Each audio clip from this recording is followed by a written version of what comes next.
Howdy and welcome to the Mighty Muddy Chuck channel. I'm Chuck. Mark Zuckerberg gave a speech, commencement speech, and he presented the idea that perhaps the time has come for a universal standard income, a basic income, an economic floor that everyone would be guaranteed a certain income they wouldn't fall below. Of course, the speech was, it come across as somewhat communistic and utopianistic, and the reaction to it for the most part was not very good. But the thing is, oh, that liberal Zuckerberg. Here's the thing. The first time I heard the idea didn't come from a liberal. It came from a conservative.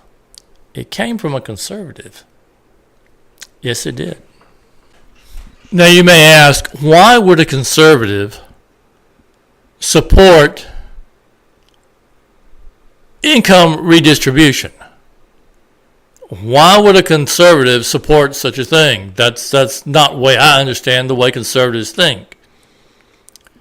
Redistribution of wealth? I don't think so. But here's the thing. What the conservatives wanted to do is they wanted to replace the federal income tax with a national sales tax.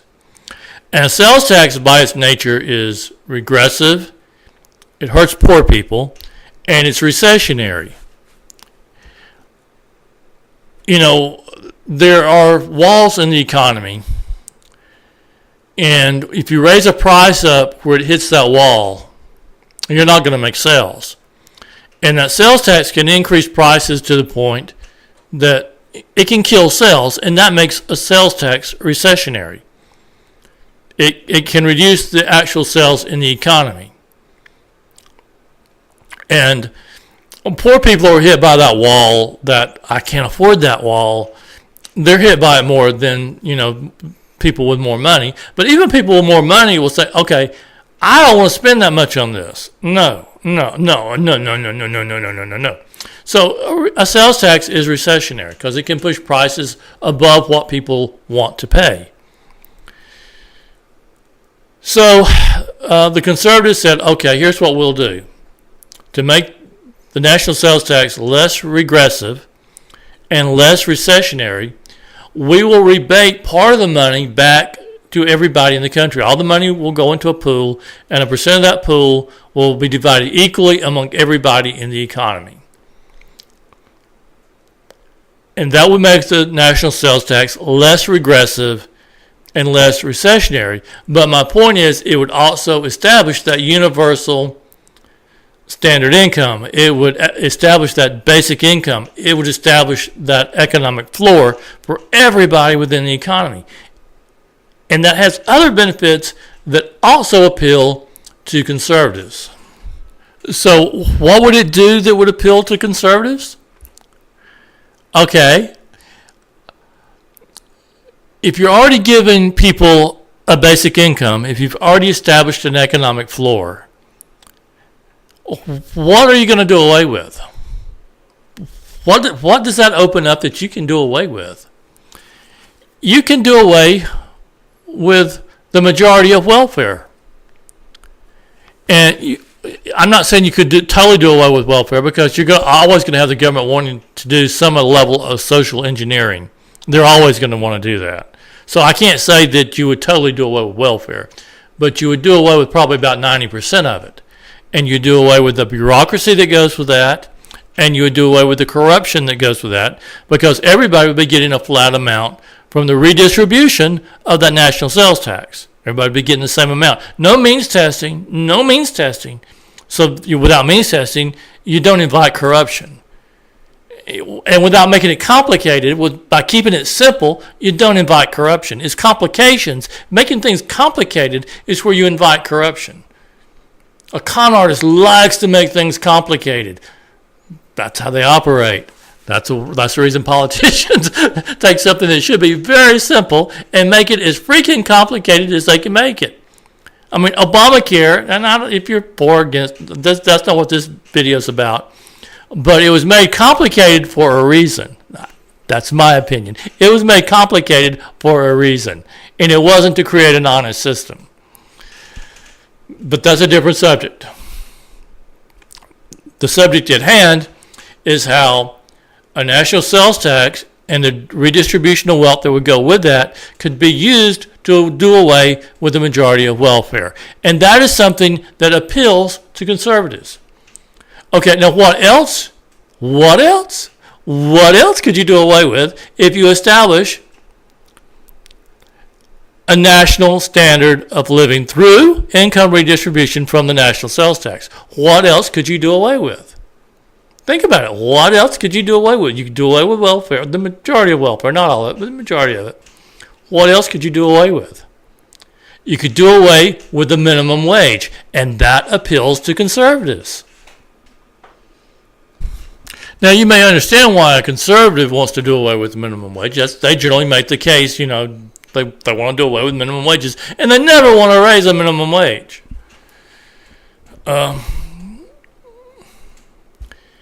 But why would a liberal who generally supports the minimum wage and generally supports increasing the minimum wage, why would a liberal agree to do away with the minimum wage?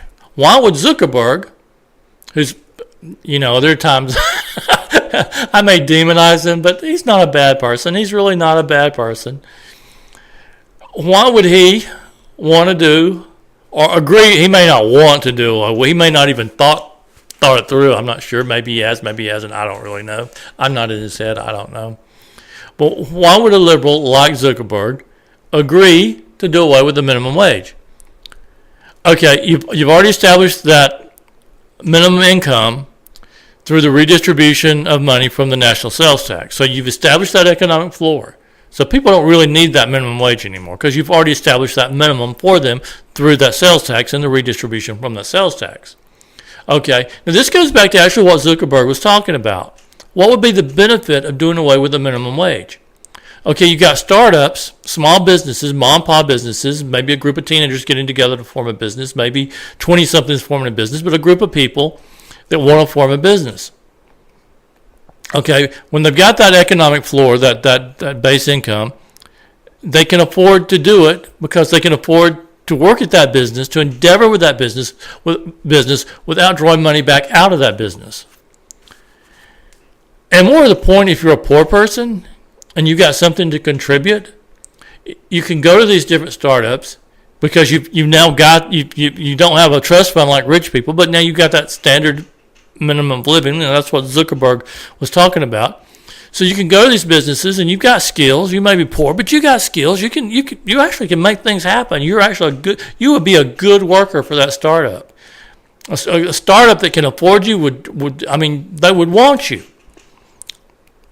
But without that minimum income, you've got to eat, you've got to feed yourself, you've got to feed your family, you've got basic costs, you got to. So if they can't afford to pay you, you can't work for them. But with that basic minimum income from redistribution, you can afford to work for the startup and for a low salary or maybe even no salary. And what are you going to get in exchange for not working for a salary? What are they going to give you instead of that salary? Well, you're not going to work for nothing, obviously. You're going to work for revenue sharing. You're going to work for stock. You're going to work for bonds. You're going to work for bonuses when that business can afford to pay out bonuses. And in the long run, you're actually going to make, if that business is successful, you're going to make more through that than you would if you were working for a lowly minimum wage that actually has benefits above and beyond a minimum wage. You get a piece of the company. You get a piece of the company, and that is where you can make money. And so that would benefit poor people, working class people, and rich people. It would benefit everybody. If everybody could work together to make those startups functional and working and a success, it benefits everybody and it benefits the economy. But here's the thing, it's not feasible.